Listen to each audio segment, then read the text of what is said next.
پہاڑی زبان میں اپڈیٹ سنیے۔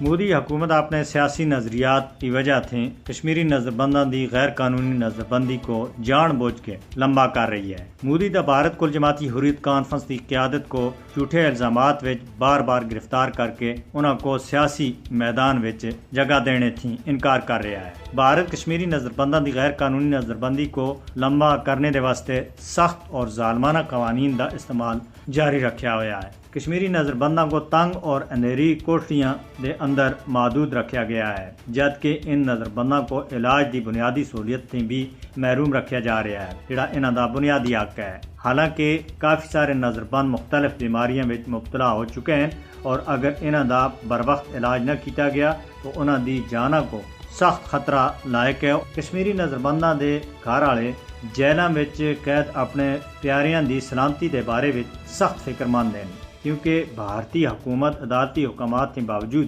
کشمیری سیاسی نظربندوں کی رہائش وچ ہیلے بانے کر رہی ہے۔ مقبوضہ جموں کشمیر وچ گرفتاریاں، نظربندیاں اور دوئے مظالم دا مقصد کشمیری عوام دے جذبہ آزادی دے عزم کو توڑنا ہے۔ مقبوضہ جموں کشمیر وچ ماورائے عدالت قتل، غیر قانونی اور بلا جواز حراست کشمیری عوام دے اتے دباؤ بانے دا ایک حربہ ہے۔ ہزاراں کشمیریاں کو غیر قانونی طور دے اتے جیلاں وچ نظربند کرنے دے اتے بھارت کو سزا ملنی چاہیے اور اس سلسلے وچ انسانی حقوق کی عالمی تنظیموں کو اپنا بھرپور کردار ادا کرنا چاہیے۔ مودی حکومت تے ظالمانہ ہتھ کنڈے کشمیر دے رہنے والوں کو آزادی دے حصول تے دور کسی بھی صورت وچ نہیں رکھ سکتے۔ مودی اور اس دے مددگاراں کو یہ گل یاد رکھنی چاہیے کہ وہ کشمیری نظربنداں دے حقوق دے متعلق جنیوا کنونشن دی خلاف ورزی کر کے ریاست جموں کشمیر دی عوام دے حق کو سلب نہیں کر سکتا۔ لہٰذا انسانی حقوق کے عالمی اداروں کو نہ صرف مقبوضہ جموں کشمیر وچ غیر قانونی حراستاں دا